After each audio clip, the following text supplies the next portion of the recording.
Hello there. Do you want to know more about how music actually works but you don't know where to start? Well, this video is for you. Chris from doWhileLoops here, and the goal of this video is to demystify music theory so you can get a quick handle on it and start using it to spice up your own musical endeavors. With that, let's buckle up and get to it.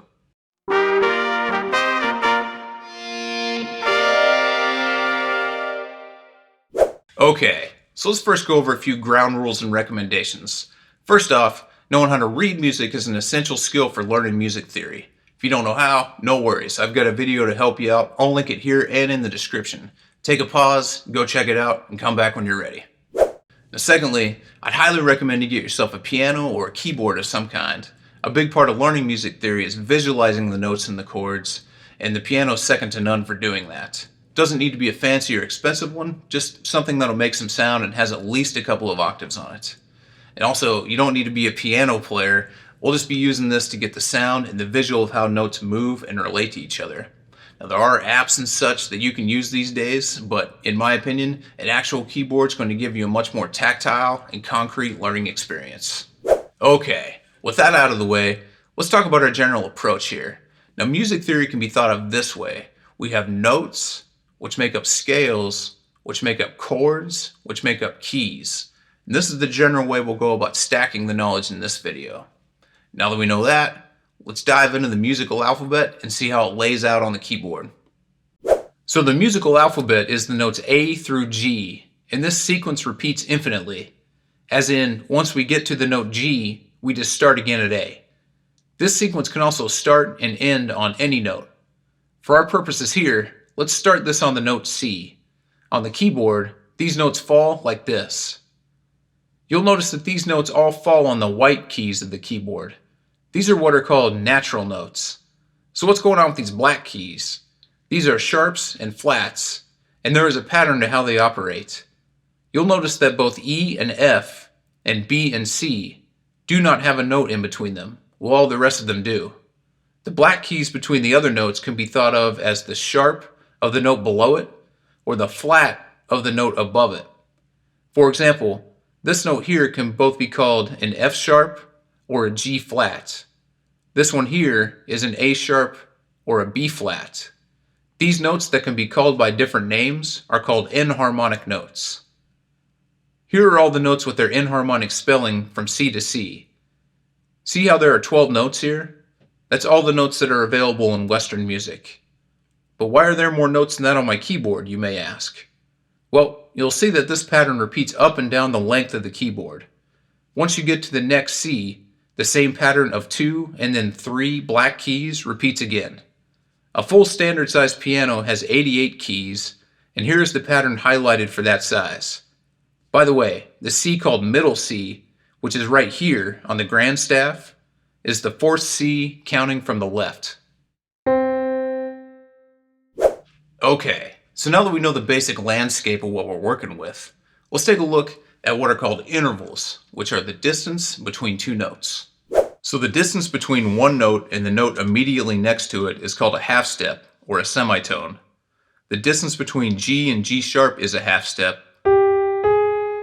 Likewise, the distance between E and F is also a half step. 2 half steps will make up a whole step, or a whole tone. From G to A is a whole step, and from E to F sharp is also a whole step. So what if we're going larger distances between two notes?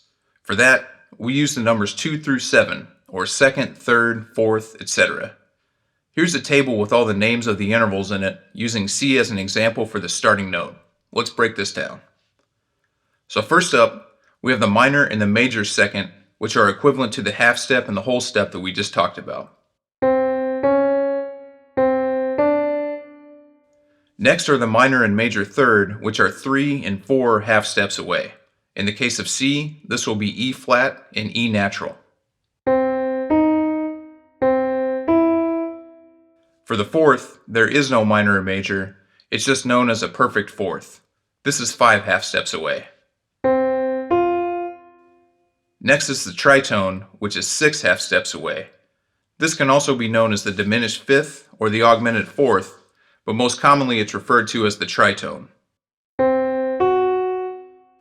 Next is the perfect fifth, which is just like the perfect fourth in that it doesn't have a major or minor. This is 7 half steps away. Then there are the minor and major sixths, which are 8 and 9 half steps away. And then, you guessed it, are the minor and major sevenths, which are 10 and 11 half steps away. When you get back to the starting note and the pattern repeats again, this is called an octave. It's important to note that although we're using C as an example here, these intervals apply to all the notes. For example, a perfect fifth above E is B, and a minor third above E flat is G flat. This is a lot of information all at once and can seem intimidating, but this will all make much more sense once we start discussing scales. So let's do that now. Okay, so we covered notes. That moves us right along to scales. Let's go. Now there are two main types of scales, major and minor. Major is usually associated with a happy or a triumphant sound, and a minor scale is usually associated with a mournful or sad sound. Scales are called by the first note in them. For example, here's an example of the C major and the C minor scale.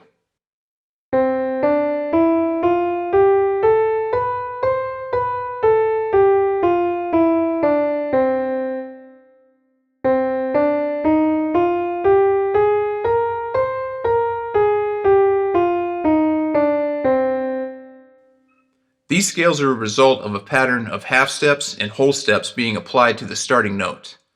For a major scale, this pattern is whole, whole, half, whole, whole, whole, half. Take a look at the C scale and how this lines up.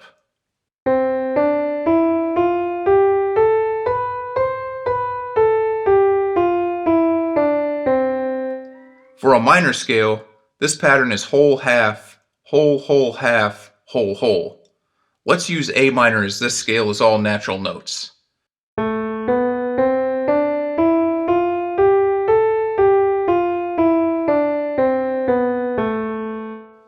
Just like intervals can be applied towards any starting note, these patterns can also be applied to any starting note. For example, here's the major scale pattern being applied to G and F. Note how sharps and flats are introduced as a natural result of applying the pattern. This will factor in heavily in our discussion of keys a little bit later. Before we move on, let's take a listen to the C, G, and F major scales, and see if you can recognize that these scales all share a similar feel and flavor, although they start on different notes.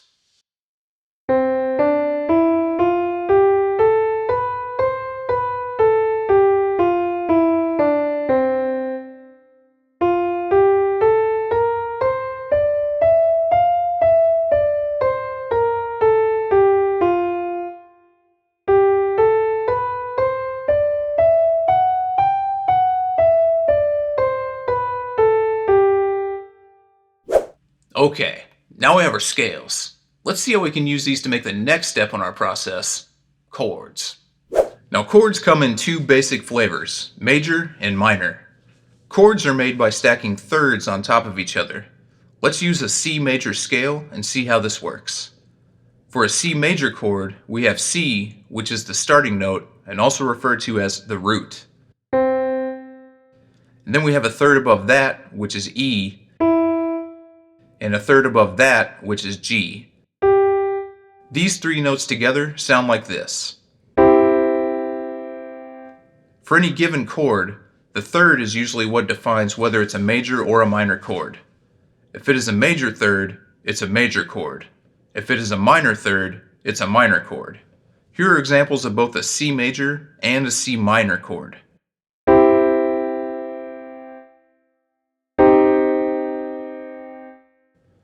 Technically, a three-note chord is called a triad. However, the seventh is commonly included and will become a larger factor as we move on. So let's include B, the seventh, which is the third above G. Here's what a C major seventh chord sounds like. We'll learn more about this in the next section, but just for contrast, here is what a C minor seventh chord looks and sounds like.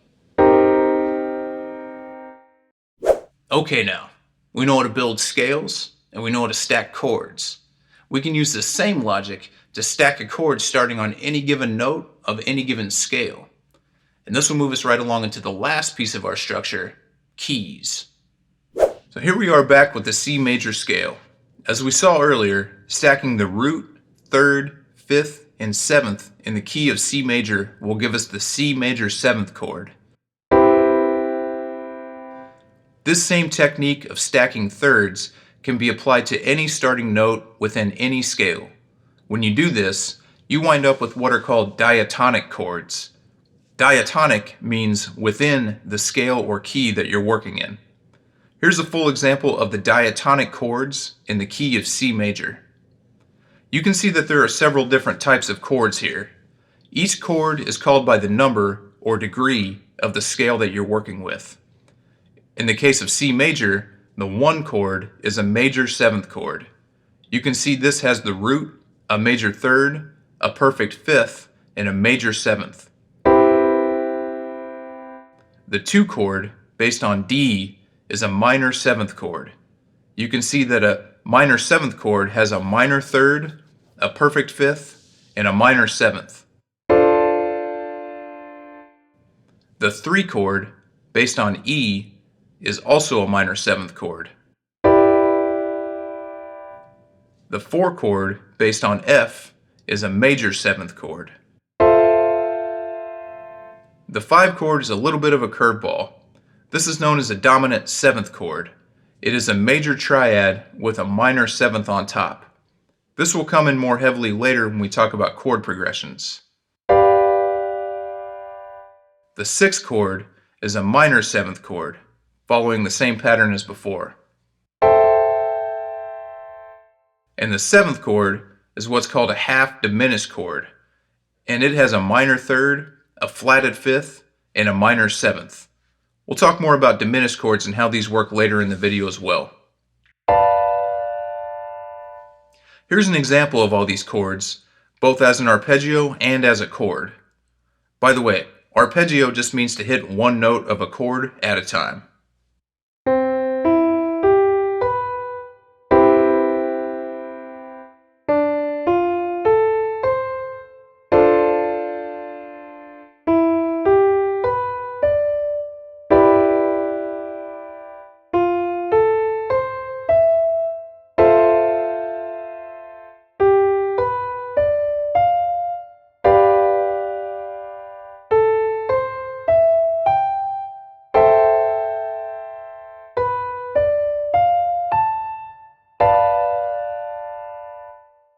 So what about the minor chords? The technique is the same, but the outcome is different. Let's use the key of A minor, as all these notes are natural and it makes life easier for the moment. Here's what the diatonic 7th chords look like in A minor. For the 1, we have a minor 7th chord. The 2 is a half diminished chord. The 3 is a major 7th chord. 4 is a minor 7th chord. 5 is another minor 7th chord. 6 is a major 7th chord. And 7 is a dominant 7th chord. Here's an example of the chords and arpeggios of each of these as well.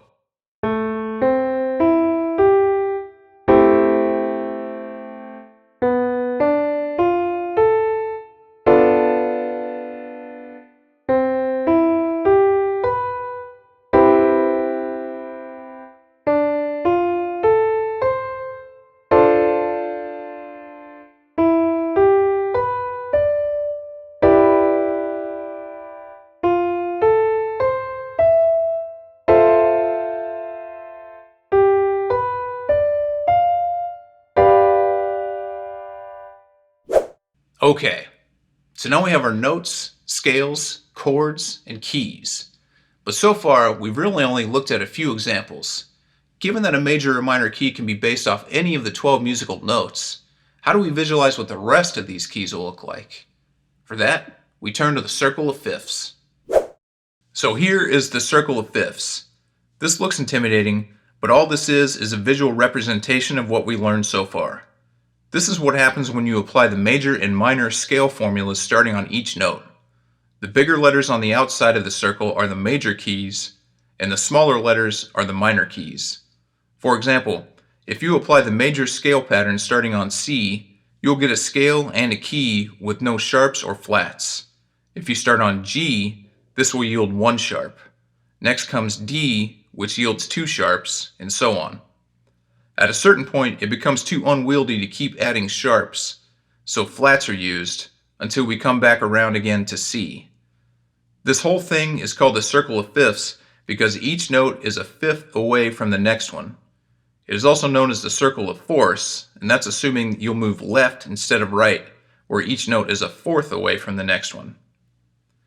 Just as there are inharmonic notes on the keyboard, there are also inharmonic keys. Most notably, this happens on F sharp and G flat. The same key can be spelled both ways. Another interesting thing that happens is that sharps and flats are added in the same order, which is shown here on the screen. For example, if a key has one sharp, it will be an F sharp. If it has two, it will have an F sharp and a C sharp. 3 will be F sharp, C sharp, and G sharp. Note that the order of the flats is just the reverse order of the sharps. There are mnemonic devices you can use to remember these orders as well. For example, fried chicken, good dinner, ate every bite for the sharps, and bead, greatest common factor for the flats. Also note that for each major key, there's also a minor key with the same number of sharps and flats. These are called relative major/minor keys. This is also why we started on C major and A minor. Each major key has a relative minor, and each minor key has a relative major. To find the relative minor in any major key, you just need to find the major 6 and that'll be it. For example, A is the major 6 of C, and E is the major 6 of G. To find a minor key's relative major, check out the third degree of the minor scale, which will be a minor third above the root. C is the minor third of A, and G is the minor third of E. Hi there, like what you're learning so far? Interested in private lessons on trumpet, guitar, piano, theory, songwriting, or any other kind of musical subject? Check for the link in the description and let's get you going. Okay, so that's the circle of fifths. This has all been pretty abstract thus far, but I mean, how's this stuff even used? For that, let's take a look at chord progressions. So a chord progression is simply a progression of chords within any piece of music. Take a look and a listen to the following music in the key of C major. Note that the notes in the bass clef are considered the harmony, and this is strictly the C major chord, or the 1 chord in the key of C major.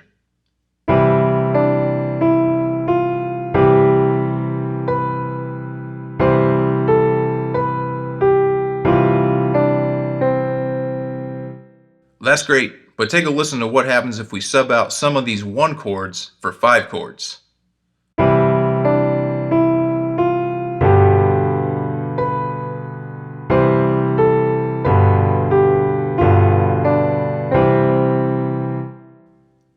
Gives it a little bit more motion and action. That's a chord progression. Actually, moving from the 5th to the root is probably the most common of all chord progressions. Within any given key, moving from the 5 chord to the 1 chord will give the strongest sense of finality and resolution. This is also why the 5th note in any scale is called the dominant note, as the 5th really wants to resolve back to the 1.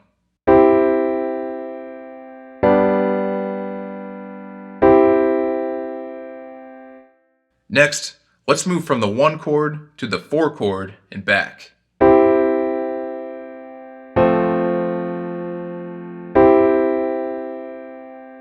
Now, from the 1 chord to the 6 chord and back.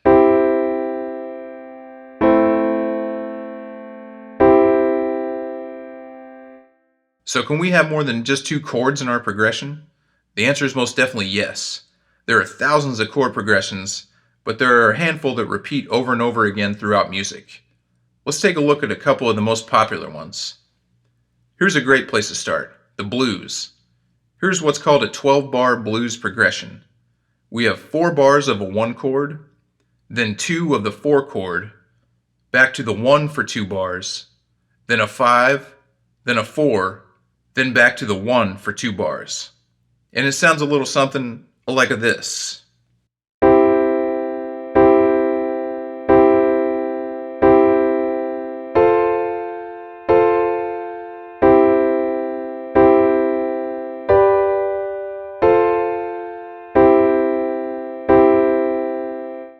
Here's another one, the 2-5-1 progression. This is commonly used in jazz, but is actually everywhere in music. It sounds like this.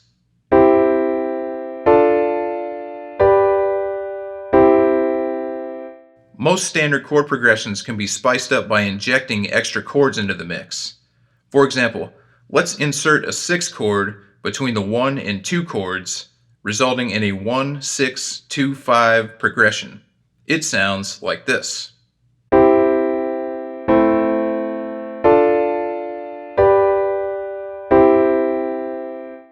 These are just a couple examples of the more popular ones. Don't worry, as you explore more and more existing music on your own, you'll find examples of repeated chord progressions all over the place. Okay, great. We've gone through notes, scales, chords, keys, circle of fifths, and chord progressions. That's really the main beef of music theory. The rest of what we'll be talking about is really just gravy. So next let's go into chord extensions, which are a great way to spice up a garden variety chord. So a chord extension is literally that. It's an extension on the main 7th chord. Here's an example on a C major 7th chord. If you keep stacking thirds past the 7th, you'll wind up with the 2nd, 4th, and 6th notes or degrees of the scale. When speaking of extensions, these are known as the 9th, 11th, and 13th degrees of the scale, respectively. Here's what these different extensions sound like on the C major 7th chord.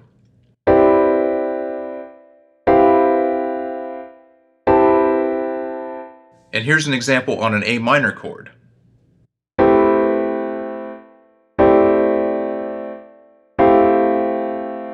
These extensions can happen on any chord, and can also themselves be altered with a sharp or a flat. For example, here's an A minor chord with a sharp 13th, which is F sharp, and here's a G dominant 7th chord with a flat 13th, which is E flat.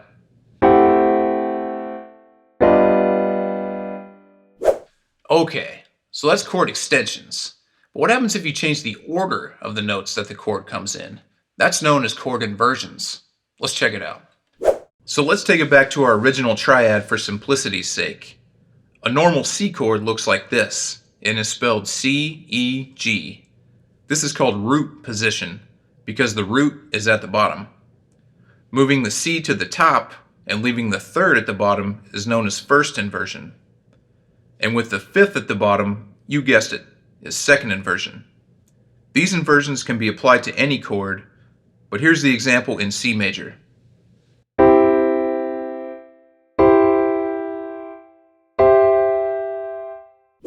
Okay, moving right along. Now here are a few scale and chord types that aren't quite as common as the ones we looked at thus far, but are definitely widely used and worth delving into. So a diminished triad is built by stacking minor thirds on top of each other. In the key of C, that's C, E flat, G flat. Here's what it sounds like. The diminished chord itself can come in 2 flavors, half diminished or fully diminished. The difference lies in the top note above the triad. If the top note is another minor third above the lowered 5th, this is a fully diminished chord. If the top note is a major third above the lowered 5th, this will result in a minor 7th and gives us a half diminished chord. Recall that this half diminished 7th chord happens in a couple places in our major and minor diatonic chords as well. Here's what both of these chords sound like. You can hear that these chords have an unstable sound, particularly the fully diminished one. It feels like they want to go and resolve somewhere. This is the result of the tritone present between the root and the lowered 5th. The tritone is considered one of the most unstable intervals in music, and when you build it into a chord, this gives it that unstable feeling. In the case of the fully diminished chord, there are actually two stacked tritones on top of each other, which is what gives it that extra sound. Here they are again. This instability makes this chord useful in a few scenarios when it comes to chord progressions. Let's explore a few use cases of each, starting with the half diminished. The half diminished is commonly used a couple different ways. In a minor key, it occurs naturally as the 2 chord, so it is a part of the 2-5-1 progression. You'll see this in minor key jazz tunes all over the place. Here's what that sounds like.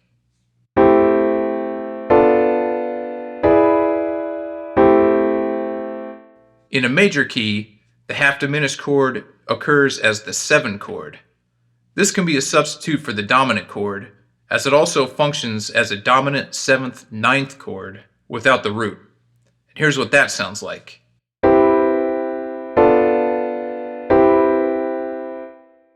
The fully diminished chord can be used as a passing chord between two other chords. For example, this is commonly used between the 1 and the 2 chord in a major key. For example, in the key of C, we have our 1 chord, then a diminished chord built on C sharp, then we go to the 2 chord built on D. Here's an example.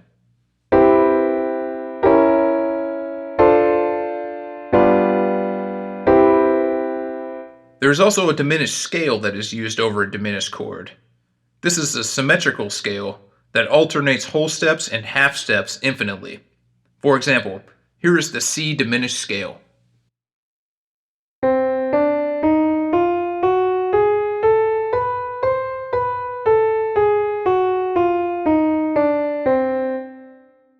As opposed to diminished chords, we have augmented chords, which is basically a major chord with a raised fifth. These are not as common, but they can be used to either evoke tension in a progression or just to add a different color. Here's a couple examples. Next we have the chromatic scale.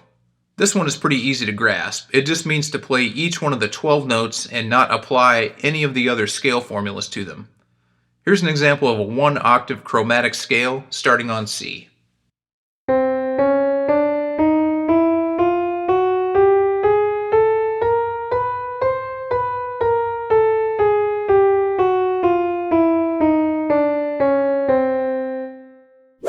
And as a final subject, let's go back to the minor scale. There's actually 3 different flavors that the minor scale can come in. So far we've looked at what's called the natural type, but there's also the melodic and the harmonic. Let's see how these work. So let's start with the A natural minor scale, which we've seen before. It looks and sounds like this.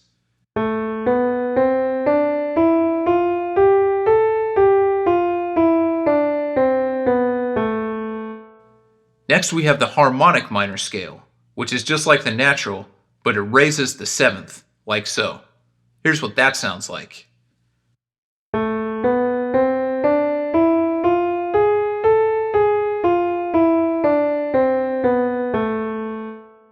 Then we have the melodic minor scale, which is played differently when ascending and descending. When ascending, the 6th and 7th degrees are raised. When descending, it is identical to the natural minor. Here's what that sounds like.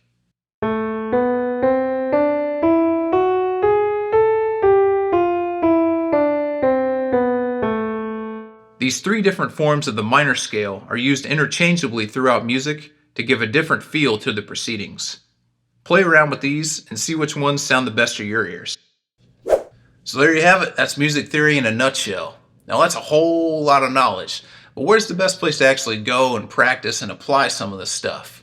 In my experience, the best place to go would be to look into jazz, particularly the Great American Songbook type of thing. Some good songs to get you started off will be Take the A Train, Autumn Leaves, and Summertime. Anyway, I thank you for watching. Please drop a like and subscribe to the channel if you haven't already, and let me know down in the comments what you think the most challenging part about learning music theory is.